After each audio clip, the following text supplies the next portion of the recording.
Bonsoir les amis, quel jeu magnifique! Oh, question pour un champion. Je l'aime ce jeu pour plein de raisons. On se régale, on joue, on passe de bons moments, on se détend, on apprend plein de choses. Puis alors c'est un jeu où je gagne chaque soir. Moi je suis qualifié tous les soirs, je reviens le lendemain. J'aime beaucoup cet aspect-là du jeu. Très heureux de vous retrouver. On joue avec Hervé de Brulemaille. C'est dans l'ordre. Bonsoir Hervé. Bonsoir. Bon retour. Frédéric de Marcoussis dans l'Essonne, c'est sa première fois.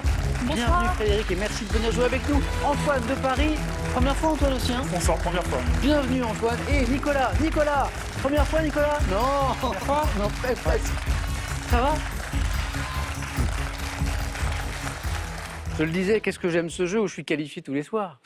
Je vous vois suer sang et eau, vous escrimer pour tenter de passer les manches et de vous qualifier. Ça demande beaucoup d'efforts, alors que moi, en fait, je n'ai pas grands efforts à faire. C'est très, très, très confortable. Voilà. Quoique quelqu'un qui découvrirait l'émission pour la première fois depuis une dizaine de jours penserait que Nicolas a aussi son rond de serviette, Nicolas. Pas du tout, il faut s'escrimer, comme vous dites, Ouais. à chaque question et à chaque manche. Je vous vois vous escrimer, Nicolas, mais je ne vois pas d'efforts apparents. Les efforts sont là pourtant. Vous savez, c'est comme les grands champions. Je vous les jure grands que c'est sportifs. difficile. On a l'impression que c'est facile. Quand on voit les grands athlètes, on dit « Oh là, ça a l'air si facile ». Alors que le geste technique est très compliqué. Nicolas, j'ai cette impression-là avec vous. Voilà. On en est à combien? Alors, j'ai un système de notation assez élaboré pour noter le nombre de victoires des candidats. Là, par exemple, je suis à 11 victoires, 12 participations. Le problème, c'est que je manque de place. Je commence à manquer de place pour mes petits bâtons, Nicolas. Donc, bientôt, je vais demander une nouvelle carte, une nouvelle fiche à la production. Bravo, Nicolas. Ça va bien? Ça va. Toujours en Vous forme? retrouvez en forme. Ouais. Bon. 12e participation d'affilée. C'est un magnifique parcours. Nicolas, 9 points gagnants dans un instant. Antoine, Frédéric, c'est la première fois? Première fois, Première oui. fois. Quel bon vent vous amène? À quel moment on se dit, allez, c'est bon, je me décide, j'ai hésité. Frédéric? Parce que je suis l'émission depuis très longtemps. Oui. Puis c'est plus mes filles qui m'ont un peu poussée Voilà. à m'inscrire. Souvent, ça vient des proches, de la famille qui disent, voilà, très très bien. Je les remercie. C'est Solène et Marion? Solène, Marion C'est et ça. Flavien, qui est le jumeau de Solène. Exactement, je les salue tous les trois. Peut-être qu'ils sont devant leur écran. Je vois que vous participez à des rallyes historiques dans Paris. Historique dans Qu'est-ce Paris, que oui. c'est? Avec deux très bonnes amies à moi, Ouais. dont une qui fait partie de l'association Paris Historique et les Amis de la Montagne Sainte-Geneviève. Oui. Ce sont des rallyes sous forme d'une quarantaine de questions qui déterminent un parcours dans Paris. Ah, Avec des questions sur un thème précis, sur le quartier, et ça fait voir Paris totalement autrement, puisqu'on est obligé de voir plein de détails et de retrouver plein d'informations. c'est génial. Ah, c'est super. Ah, c'est vraiment super. Bon rallye avec nous ce soir, Frédéric. Merci. 9 points gagnants dans un instant. Antoine, même question, quel bon vent vous amène? À quel moment vous vous êtes décidé? Est-ce que c'est des proches qui vous ont un peu... Comme beaucoup de personnes, je pense, oui, C'est c'est ça, hein. les grands-parents. C'est les grands-parents? À l'époque, ouais. Et C'est vrai? donc, à force de regarder l'émission, on finit par répondre aux questions et on se dit pourquoi pas essayer de le faire en vrai sur un plateau. Parisien. Antoine, on parlait de Paris avec Frédéric. Juriste? Juriste, oui. Dans un domaine en particulier? Droit public au sein D'accord. d'une grande institution française. Ok. Et passionné d'opéra. Tout à fait, oui. Que vous avez découvert... En arrivant à Paris, En parce arrivant, que comme vous- beaucoup d'Auvergnats, je suis venu à Paris dans le cadre de mes études. Ouais. J'ai fait ce fameux chemin que tous les Bougnats, Ouais. Et les Bretons aussi font ça. les Bretons aussi, tout à fait, ouais, vers Montparnasse, ils arrivent alors que nous, on arrive plutôt gare de Lyon. Ouais. Et en arrivant à Paris, j'ai découvert un programme qui venait d'être créé par l'Opéra national de Paris, qui Ouais, je permet vois. aux jeunes de découvrir pour un tarif très modéré l'opéra. Et ça vous a plu? Ça a été le coup de foudre immédiat. J'ai été toujours passionné par la musique classique de manière générale, mais le fait d'assister en direct à un opéra, c'est quelque chose qu'on ressent très fortement. Et vous continuez aujourd'hui? Oui, tout à fait. Non, un peu moins souvent, du coup, puisque je ne peux plus bénéficier du programme jeune, mais j'essaye d'y aller. Ok. Bonne première fois, Antoine, alors. Merci beaucoup. Hervé, le retour. Oui, le retour. Vous avez joué il y a quelques années il y avec a environ 13 ans. nous. Ouais. Bon retour parmi nous. Merci. Hervé. Ah, j'adore cette histoire scientifique. Cette aventure participative autour du blob. Vous avez participé avec d'autres volontaires à une expérience scientifique sur le blob qui avait été menée par le CNRS, je crois. Oui, c'est ça. Alors, est-ce qu'on peut d'abord, pour ceux qui nous regardent et qui ne connaissent peut-être pas, rappeler ce que c'est le blob? C'est un organisme unicellulaire, c'est ça? C'est ça, exactement. C'est un organisme unicellulaire, mais la cellule en question peut atteindre une taille géante, en fait. Oui. Ça peut faire plusieurs mètres carrés. Mhm. Et le blob, ce n'est ni un animal, ni un végétal, ni un champignon. C'est ça. un être tout à fait à part. Oui. Et qui a une faculté, Hervé, corrigez-moi si je dis une bêtise, parce que vous maîtrisez sûrement mieux ce sujet que moi, qui a une faculté notamment à trouver son chemin pour Il peut trouver seul son chemin pour trouver la nourriture. Effectivement, on a fait des expériences là-dessus. Il peut effectivement trouver son chemin dans un labyrinthe pour aller chercher de la nourriture. C'est fascinant. Il peut aussi éviter des obstacles parce que le blob déteste le sel. Oui. Et donc, il a de la mémoire. Bien qu'il n'ait pas de cerveau, il est en quelque sorte intelligent. Et l'expérience dont on parle là, parce qu'il y a 15 000 personnes qui ont participé à cette expérience scientifique collaborative sur le blob. C'était en France. Hein. Oui. Alors, c'était quoi cette expérience? En fait, ça consistait à appliquer au blob des changements de température Ah oui, voilà. avec une lampe qu'on rapprochait plus ou moins du blob, en fait. Et puis, il fallait noter les différences que ça induisait sur son comportement, donc en termes de croissance et d'exploration. Voilà. Et je crois qu'on est dans l'espace même.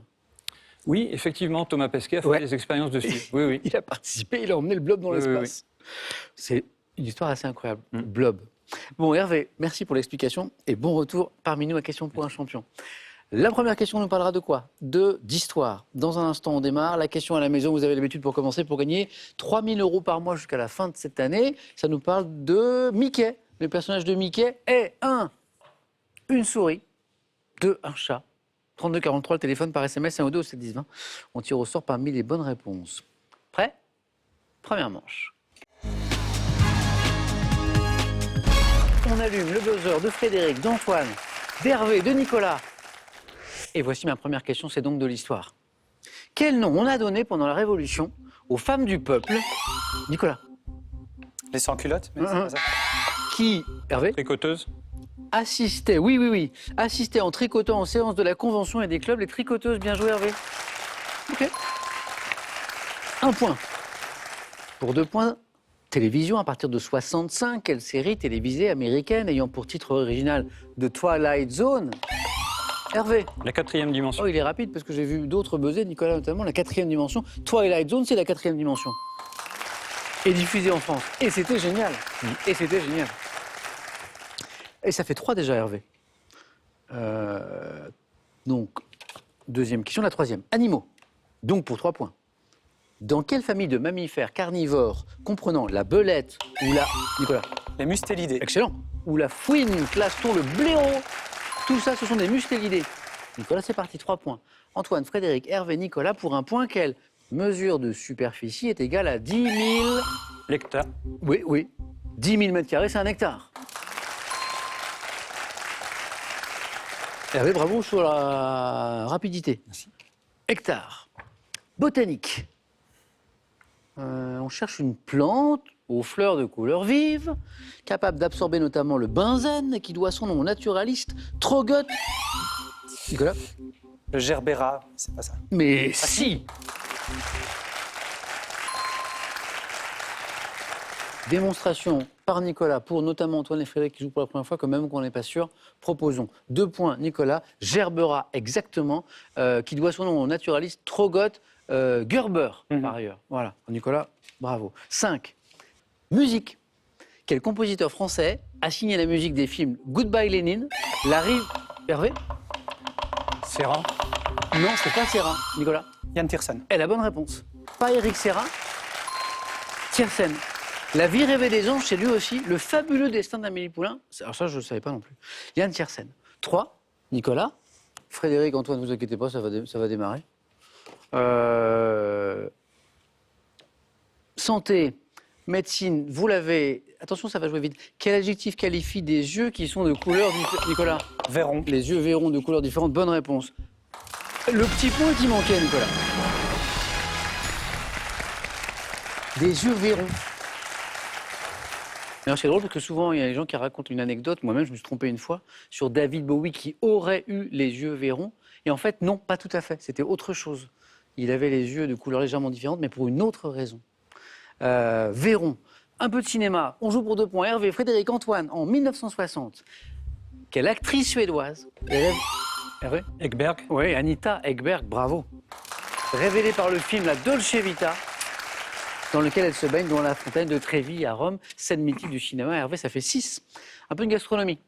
Quel ragoût de mouton aux pommes de terre, aux oignons... Hervé? Le Navarin. Non.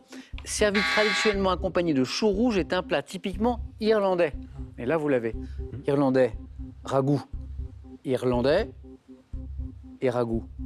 Donc irlandais, Irish Stew. et stew. Irish stew. On continue. Sport, quel drapeau noir et blanc présente-t-on au pilote de Frédéric? Drapeau à damier. Eh ben c'est parti. Alors pour le coup, c'est pas... Ici, c'était pour l'arrivée, mais pour nous, c'est un départ. Quel drapeau noir et blanc présente-t-on au pilote de Formule 1 à l'arrivée d'une course, le célèbre, le fameux drapeau à damier? Frédéric, c'est parti. Dans les années 70, sous quelle appellation la télévision a-t-elle contribué à faire connaître Bernard-Henri Lévy, André Glucksmann, non. Antoine? J'allais dire BHL, mais Non. Et Alain Finkielkraut-Hervé. Nouveau philosophe. On les appelait les nouveaux philosophes à l'époque, exactement. 8. C'était ce qui les unissait, parce qu'en termes de philosophie et de réflexion, d'ailleurs, ce n'était pas la même chose du tout. Bernard-Henri Lévy, André Glucksmann et Alain Finkielkraut. Hervé, on est à 8 points. Encore un point, vous êtes qualifié. On cherche maintenant... Ah ben non. D'abord, je vous montre ça, regardez. Je vous montre cette image. Voilà, regardez. C'est une très belle photo. Et je vous demande à quelle cathédrale de Londres est associée cette coupole, qui est... Antoine? Canterbury. Non, pas Canterbury. Qui est la deuxième, Frédéric? Westminster. Non plus. Pas Westminster, la deuxième plus grande d'Europe après celle de la basilique Saint-Pierre de Rome. Quel est le nom de cette cathédrale de Londres, Hervé? C'est bien belle cette photo. Nicolas? Saint-Paul. Exactement, la cathédrale Saint-Paul. Saint-Paul. On continue, toujours pour 2 points. Nous sommes en 1957. Quel nom portait la chienne qui a été envoyée dans Hervé? Laika. La chienne Laika envoyée dans l'espace par les Russes. Bonne réponse, Hervé, vous êtes en deuxième manche aussi. Envoyée dans l'espace par les Soviétiques à bord de Sputnik 2. Bravo. Frédéric, 2 points d'avance. Antoine, rien n'est joué. Bonne chance à tous les deux. On joue pour 3 points. Ça va s'accélérer. Attention. Quelle gomme résine odorante fournie par le balsamier constitue l'un des dons offerts par les mages à l'enfant Jésus? Oui, Frédéric. Litre. Litre. Antoine. La myrrhe. La myrrhe. Oh, il y avait un petit T en trop, je crois. C'est pour ça que je vous ai fait répéter. La myrrhe. M-Y-2-R-H-E. Myrrhe, exactement. Bien joué. Antoine, c'est parti. On voyage dans notre beau pays. On cherche cette île du Morbihan située entre Belle-Île et la presqu'île de Rhuys. Alors, c'est pas Belle-Île. On est dans cette région-là. Île. Pas très loin, non? Entre Belle-Île et la presqu'île de Rhuys. Assez sauvage. Plus sauvage que Belle-Île. Avec assez peu de construction. Ouat. Très belle. L'île Douat. H-O-U-A-T. Quel mot latin, souvent employé de façon péjorative, est synonyme de face, de physionomie? Faciès. Faciès, c'est le faciès? Ouais. Dans l'actualité, on parle parfois d'une délit qui va avec. Attention Frédéric, parce que vous étiez devant, et là, Antoine, à coup de 3 points, passe devant. Histoire, dans quelle ville de l'Est parisien, célèbre pour son château abritant un puissant donjon, Charles V le Sage, Antoine? Vincennes. Redites? Vincennes. Mais oui, c'est Vincennes, Antoine. Qualifié. Oh, Frédéric.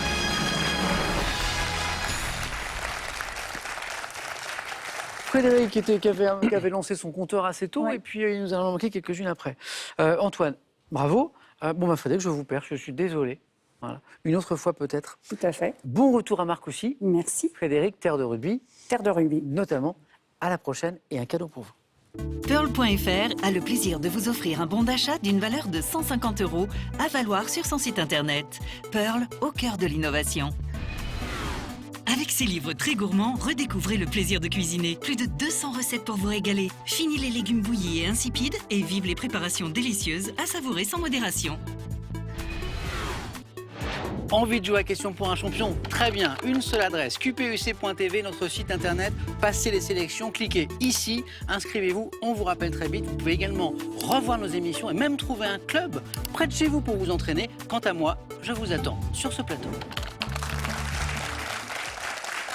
J'ai une question autour de Mickey à la maison pour faire gagner 3 000 € par mois jusqu'à la fin de cette année, ce qui n'est pas rien. Le personnage de Mickey est 1. Une souris, 2. Un chat. 3243, téléphone, SMS 1 ou 2, 7 10 20, tirage au sort parmi les bonnes réponses. Antoine, première participation, 4 à la suite. Hervé, 2 retours, ça se passe très très bien. Nicolas, toujours aussi, qui va choisir le premier parmi les thèmes du 4 à la suite.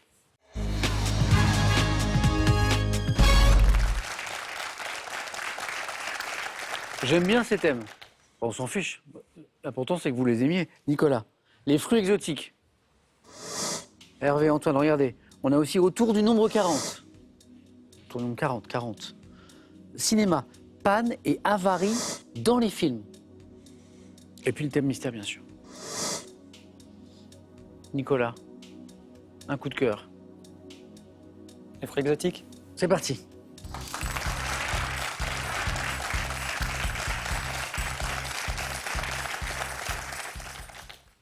J'allais faire une blague avec un fruit exotique et je me dis, et s'il est là tout de suite? Non, tais-toi Samuel. Nicolas, 12e 4 à la suite consécutif. 11 victoires, jamais moins de 3 depuis le début. C'est 4, c'est 3, c'est jamais moins. Nicolas, les fruits exotiques. Prêt? Et après, je vous raconterai ma blague. Après, enfin ma blague. Attention. Top. Quel fruit à chair jaune ressemble à une grosse pomme de pin coiffée d'une touffe de feuilles vertes? L'ananas. Quel fruit charnu pouvant être consommé frais ou séché provient d'un arbre dont le nom scientifique est Ficus carica? La figue. Lorsqu'il est coupé, quel fruit exotique de couleur jaune permet d'obtenir des étoiles dont on se sert pour décorer un plat ou un Carambole. dessert? Quel fruit exotique à noyau également appelé litchi chevelu car sa peau rouge est hérissée de pointes crochues? Pointe crochue, litchi chevelu, peau rouge.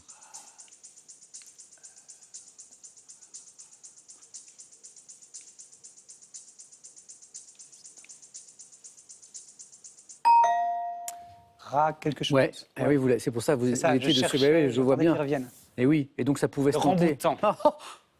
Ah oui, il était vraiment pas loin. Ouais. Exactement le remboutant. La stratégie de Nicolas était bonne, les 3 points étaient assurés. Il avait le début, ça pouvait revenir très très vite, et il est revenu. Ouais. Le remboutant, exactement. 3 bonnes réponses enchaînées.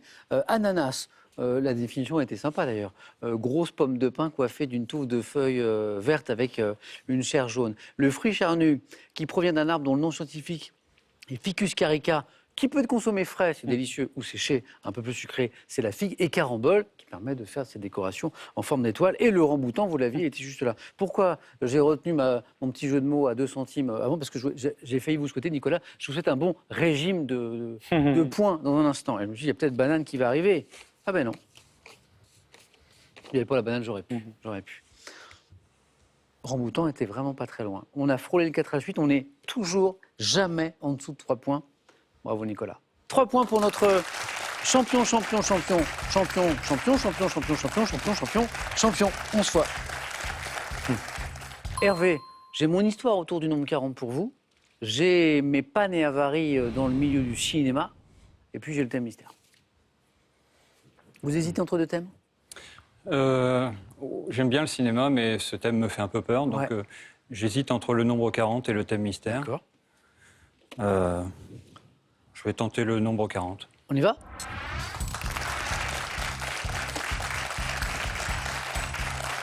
Un peu mystérieux du coup ce thème aussi. Oui. C'est en soi un peu un thème mystère ou alors un thème transversal qui va nous promener dans plein de domaines de la connaissance. Si c'est ça, c'est intéressant. Hervé, le score à battre, c'est 3 points ce soir. Prêt? Prêt. C'était quand? Il y a 13 ans, votre dernière 13 ans. participation? Bon. Vous n'avez pas perdu la main? J'espère. Ça s'était bien passé à 13 ans? Une victoire. Ok. Autour du nombre 40. Mhm. Attention. Top. Quel héros des 1001 nuits découvre dans une caverne le butin entassé Ali par Baba. 40 vols? Quel département de la Nouvelle-Aquitaine de numéro 40 a pour préfecture la ville de Mont-de-Marsan? Les Landes. En 2019, à quel groupe britannique dont le nom comporte le nombre 40 UB40. doit, dans la liturgie catholique, quel ancien nom du carême associé au mot dimanche est issu du latin signifiant la 40e partie? Passe. Quelle mesure d'isolement provisoire est imposée aux Quarantaine. personnes en 83? Quel groupe irlandais interprète la chanson 40 sur l'album intitulé War, groupe irlandais? Quel nombre obtient-on en élevant 40 au carré? 1600. Quel métal blanc-gris proche du titane est un élément chimique de numéro atomique 40 et de symbole ZR? Zirconium.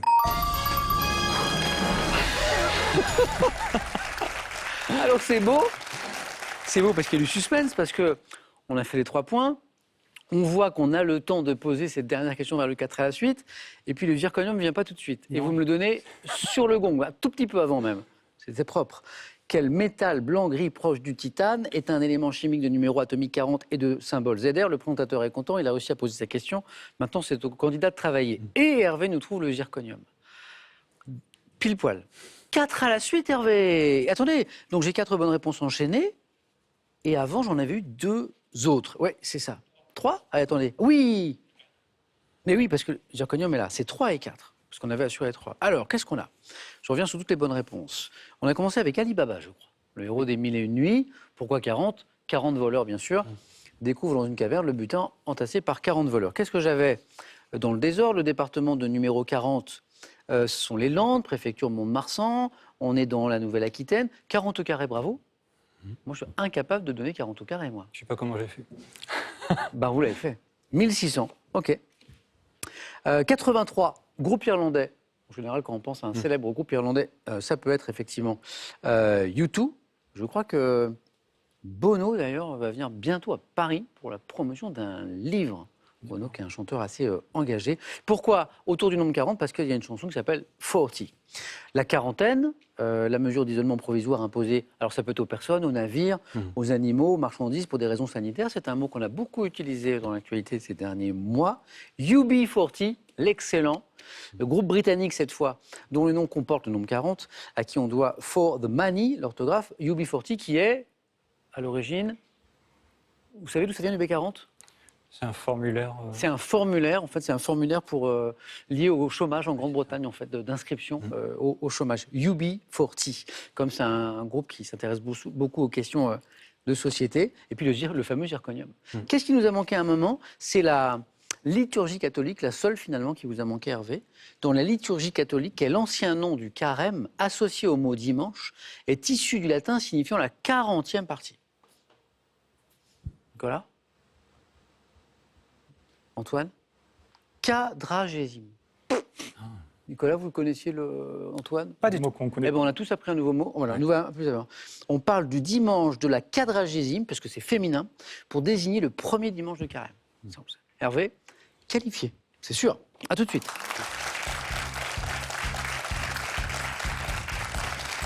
Bon. Ça aurait peut-être fait aussi bien sur le thème mystère, mais en tout cas, ça s'est très bien passé avec ce choix, puisque Hervé hésitait entre les 2 thèmes. Antoine, est-ce que vous hésitez, vous, entre le thème mystère et les... Alors moi, en fait, je suis comme Hervé, j'aime beaucoup le cinéma et Mais le thème Pan et Avary dans les films thème me vous fait fait un peu peur. peur aussi? Mais je crois que j'ai encore plus peur du thème mystère, donc je vais partir. Ok, d'accord. Venez, Antoine. Donc, c'est le film, c'est le cinéma. Oui, c'est vrai, je comprends ce que vous voulez dire. Pardon? Je comprends ce que vous voulez dire, c'est-à-dire que... Et l'inconnu fait toujours plus peur que Ouais, c'est ça. ce qu'on pense connaître. Ouais. Mais du coup, je pensais qu'on partait sur le thème mystère. Du coup, je le regarde juste pour moi, parce que je suis un peu frustré.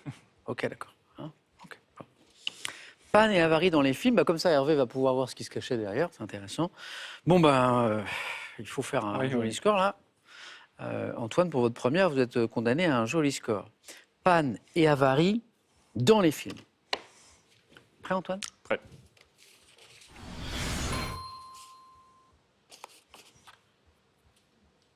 Top 65. Dans quel film la voiture de Léopold Saroyan, jouée par Louis de Funès, tombe-t-elle en panne d'essence près d'une? 87. Dans quel film de Patrice Lecomte, Jean Rochefort et Gérard Jugnot roulent-ils à bord d'une voiture qui tombe en panne? Jean Rochefort, Gérard Jugnot. 95. Quel film de Ron Howard évoque une mission spatiale marquée par l'explosion d'un réservoir d'approvisionnement en ox? 2018. Dans quel film de Thomas Winterberg une explosion se produit-elle à bord d'un sous-marin nucléaire russe provoquant une avarie? Le chant du sous-marin. 2006, dans quelle comédie Gérard Lanvin incarne-t-il un chirurgien parti en vacances avec sa fille et dont la voiture tombe en panne? Dans quel célèbre film d'horreur Toby Hooper met-il en scène 5 amis qui tombent en... Le chant du loup, c'était. Non. J'avais raté. Alors, non. Alors ça, c'est un film effectivement dans le monde du sous-marin. Mais en fait, là, c'était un sous-marin russe et inspiré d'un fait dramatiquement réel. Et d'ailleurs, le sous-marin russe qui avait sombré avec son équipage portait le nom du film. K-19 Enfin, l'inverse d'ailleurs. C'est Kursk. Vous vous rappelez cette histoire autour du sous-marin russe de Kursk, quelques années? Je finis mon film d'horreur, parce que ça, c'est un film mythique dans le genre. Dans quel célèbre film d'horreur Tobe Hooper met-il en scène 5 amis qui tombent en panne d'essence dans une région inhospitalière du Texas? C'est Massacre à la tronçonneuse. Massacre à la tronçonneuse. 1 point Antoine, parce qu'il y a eu des bonnes réponses, mais qui ne se sont pas enchaînées. Le Cornio, restez avec moi, on va revenir sur les bonnes réponses. Le Cornio, très bien, ça démarre. Oui, Très bien, Louis de m'attendais à Funès, ce que ça tombe. ce soit dedans. Apollo 13 aussi, il a manqué la question entre les deux en fait. On va y revenir. Dans quelle comédie Gérard Lanvin incarne-t-il un chirurgien parti en vacances avec sa fille dont la voiture tombe en panne? Vous m'avez dit J'ai dit Camping. Camping, ça c'était bon. Ça c'était bon. Et puis, ah ben oui, j'en parlais donc, le film de Thomas Vinterberg en 2018, dans lequel une explosion se produit à bord d'un sous-marin nucléaire russe, provoquant une avarie, hélas inspiré d'un fait réel, Kursk. Voilà. Antoine, 1 point. Merci à vous.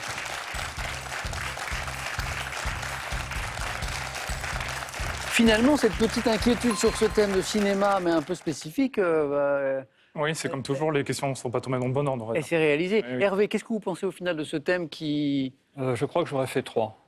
Donc, bon choix, Oui. puisque vous avez fait un peu plus. Un grand merci Antoine pour cette première. J'espère qu'on aura l'occasion de rejouer ensemble. N'hésitez pas à revenir et un petit cadeau pour vous. Pour vous, une enceinte Wi-Fi et Bluetooth Denon Home 150. Elle vous permettra d'écouter votre musique en streaming sans fil partout dans votre maison. Vous avez envie de faire passer votre mémoire et vos capacités mentales à la vitesse supérieure? Voici des programmes spécifiquement élaborés pour optimiser vos performances cérébrales tout en vous amusant. Donc nous avons la fiche de la finale maintenant. Nicolas toujours et Hervé qui aura la main sur la première question. Juste après cette question, pour gagner 3 000 € à la maison jusqu'à la fin de cette année, 3 000 € par mois. Le personnage de Mickey est 1, une souris, 2, un chat.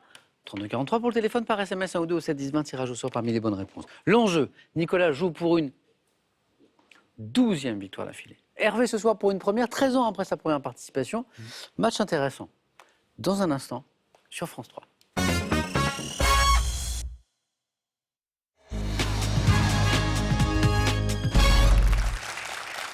Vous vous dites peut-être que ça va être un beau match. Je crois que vous avez raison. Le face-à-face oppose ce soir Nicolas et Hervé.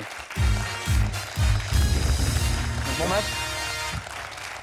Nicolas, vous serez d'accord avec moi pour dire qu'au vu de ce qu'on a vu justement sur cette partie, aux 9 points gagnants, aux 4 à la Ça suite... tend à un beau match. Yes. Voilà. Bon, et je pense qu'à la maison, vous pensez la même chose. L'enjeu, Hervé, un joli retour 13 ans après. Vous avez bien fait de revenir. Ouais. J'aurais pu revenir plus tôt d'ailleurs. C'est vrai. Nicolas, j'ai envie de dire, comme d'habitude, un joli parcours. Premier qualifié, 9 points gagnants. Et encore un joli score, 3, jamais moins de 3 en 11 parties. 11-4 à la suite. 12e partie, 12e face-à-face ce soir. 23 800 € déjà gagnés. Et on peut jouer comme ça à l'infini. Tant qu'on gagne, c'est la nouvelle règle. La première question nous parle de quoi? De religion. Tout à l'heure, on regarde juste les cadeaux et on y va. Pour celui qui arrivera en seconde position, il y aura ceci. Ordissimo, la référence française de l'informatique facile, vous offre son Ordissimo 13 pouces pour voir vos proches et admirer leurs dessins en toute simplicité. Découvrez l'histoire passionnante de l'aviation, du rail, de l'automobile, de la moto et du vélo et partagez l'aventure de ces fabuleux moyens de locomotion à travers plus de 3000 véhicules de légende. Et pour le vainqueur, ce soir, il y aura notamment ceci. Les Thermes Marins de Saint-Malo vous offrent un séjour de thalassothérapie de 2 nuits en demi-pension en hôtel 5 étoiles. Vous profiterez également du parcours aquatonique. Bon, Nicolas, je suis un peu perturbé parce que d'habitude, vous êtes à ma droite. Et là, on a changé de côté. Mais ça devrait aller. Donc, religion. Et un indice toujours à la maison sur chaque question. Je sais que certains à la maison cachent l'indice pour jouer dans les conditions de nos candidats, puisque peut-être que certains l'ignorent, mais les candidats ne voient pas l'indice. Hervé, qu'est-ce qu'on fait de cette question religion pour commencer? Je prends la main. Ok. Allez, bonne chance à tous les deux. Quelle est cette top fête, probablement créée en 354 par le pape Libère, était destinée à remplacer le culte que l'on rendait au dieu Mitra, donnant notamment lieu à la célébration de 4 messes. Le choix de ma date a pu être déterminé par le solstice d'hiver, associé à un sapin depuis le XVIe siècle. Noël. Sapin. Noël. Parfois, il y a un indice, il y a un mot décisif. Nicolas, il tombe là, à moins que vous y pensiez avant. Solstice d'hiver. ça disait quelque chose, mais Ouais. la fête ne revenait pas, non. Associé à un sapin, donc, l'indice important depuis le XVIe siècle, Saint François d'Assise m'a célébré le premier autour d'une crèche vivante, fête de la naissance du Christ, disait à la fin de la question, fixée le 25 décembre. Je suis Noël, j'acceptais la nativité aussi. Nicolas, vous avez la main cette fois. La deuxième question nous parle de musique. Je laisse. Et c'est pour Hervé.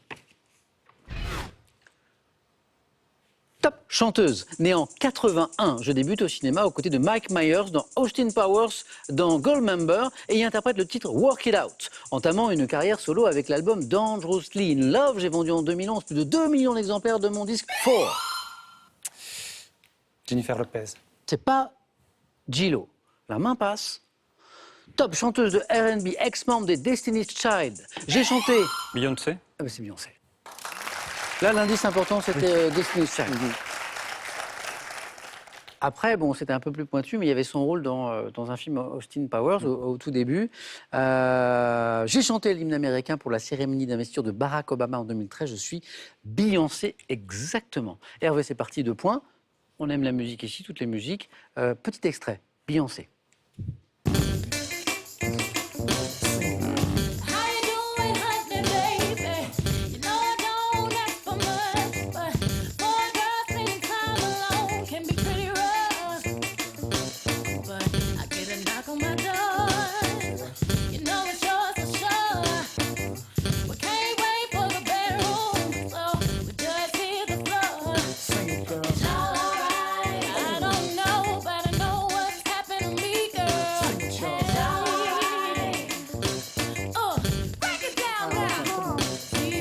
Alors on retrouve le son Beyoncé, c'est pas son titre le plus connu, et c'est justement Work It Out qui était dans le film qu'on évoquait au début, le Austin Powers. Hervé, 2, 3, 2, et sur cette troisième question de la botanique. Je prends la main. Et c'est gardé encore par Hervé. Top, plante de la famille des Fabacées, originaire du bassin amazonien. J'ai été introduite en Afrique au XVIe siècle par les Portugais. Plante de grande culture, je produis des... Le mil. Non, c'est pas le mil. Top, des gousses souterraines contenant des graines comestibles, légumineuses dont les graines fourrent... Le manioc. C'est pas le manioc. Top, fournissant un beurre apprécié aux États-Unis ainsi qu'une huile. Karité. C'est pas karité. Top, qu'une huile alimentaire. Cacahuète. Non plus. Top, sont aussi consommés. L'arachide.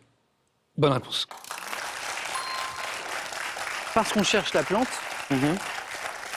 sont aussi consommés, disait à la fin de la question, grillés sous le nom de cacahuète. Pour l'apéritif, je suis l'arachide. Et donc 3 points avec arachide. Hervé, on était encore dans la zone des 3 points. 5-3, Nicolas retrouve la main. Le beau match annoncé, il est là. Et on cherche un homme célèbre. Je prends. La main est gardée.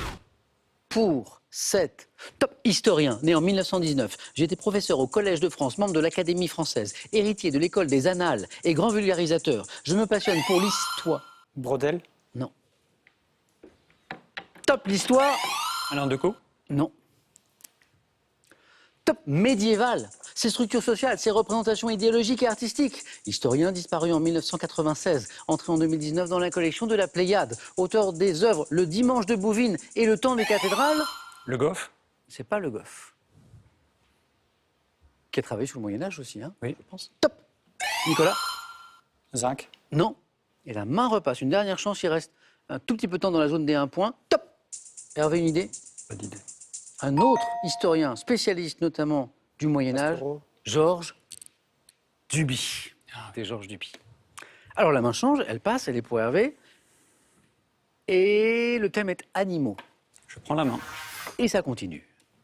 Pour cette fois, 7. Top insecte, orthoptère, sauteur dont le nom scientifique est Aketa domestica. J'ai un corps un peu aplati, une tête arrondie. La sauterelle. Non. Top, une tête arrondie et de longues antennes filiformes, de couleur brun, terne, dotées d'ailes postérieures plissées. Je suis surtout actif la nuit et affectionne la chaleur. Le grillon. Oui. Pas la sauterelle, le grillon, oui. La chaleur des boulangeries ou du métro. Insecte qui, à cause de la stridulation produite par le frottement des ailes de mon mâle, est couramment appelé cri-cri. Je suis le grillon, grillon domestique. Le match qu'on avait annoncé, il est là. Nicolas repasse devant d'un point 6-5 et il retrouve la main. Santé médecine. Je laisse. Ça passe, hein? Hervé. La main est pour vous. Top type d'organe fibreux du corps humain dont le nom est tiré d'un mot latin signifiant petite souris. Je suis formé d'une partie charnue appelée ventre et d'un tissu conjonctif appelé aponévrose, pouvant être de forme circulaire, en éventail ou en fuseau. Je joue. Un muscle. Oui. Ah oui. Fibreux. L'aponévrose, ça entoure les muscles. Aponévrose. Joue un rôle essentiel dans les mouvements du corps, évidemment. Organe représenté notamment par les biceps, les triceps, les quadriceps ou encore les deltoïdes. Je suis le muscle, effectivement. Nicolas, 3 points. Hervé, à vous. Et c'est du cinéma. Je laisse. Ouais. Top. Personnage de dessin animé, apparu pour la première fois en mars 1943 dans le cartoon Dumbhounded. J'ai été inspiré à mon créateur par la voix d'un personnage dans... Mini. C'est pas Mini. Top, une émission radiophonique. Animal d'humeur lymphatique et triste, je suis opposé à mes débuts au personnage du loup en fuite. Dingo. C'est pas Dingo. Top, que j'ai réussi toujours à... Droupie. Lymphatique et triste. C'est la Oui ou définition non de Droupie. Ça, c'est la définition de Droupie, Nicolas. C'est 3, c'est 12. Ah, bravo, hein. Bravo à toi.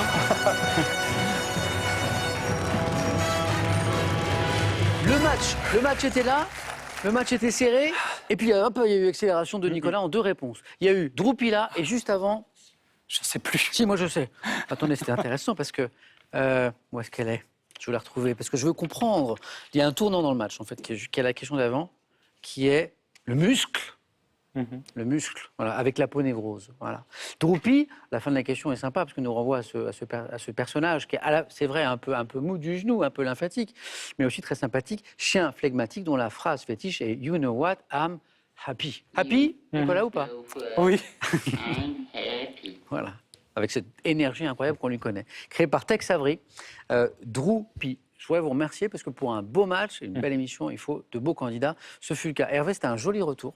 Merci Samuel. Voilà, un très très beau match. Nicolas, vous confirmez que c'était tendu, C'était costaud, j'ai eu serré. très très peur jusqu'au bout. Hervé, un grand merci pour ça. Merci Et puis alors, à vous. revenez avant 13 ans. On va essayer. Ah, moi, j'aimerais bien, ça me ferait très très plaisir de vous retrouver en tout cas. Alors, on fait les comptes, Nicolas, comme chaque soir depuis un petit moment.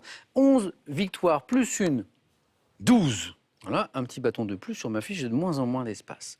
J'ajoute 500 €, c'est 23 800 €, ce qui nous fait 24 300 €. On peut jouer à l'infini, tant que Nicolas gagne, bien sûr. On est à 12 victoires, le record absolu de victoires dans Question pour un champion.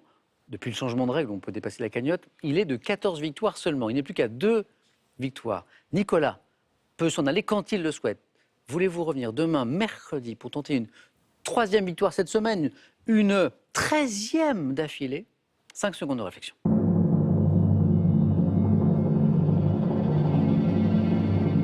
Voilà.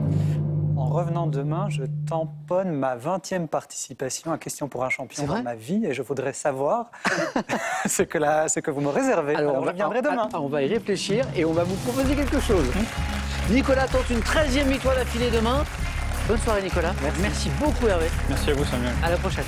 Merci. Bonne soirée les amis et suite des aventures de Nicolas demain soir sur France 3.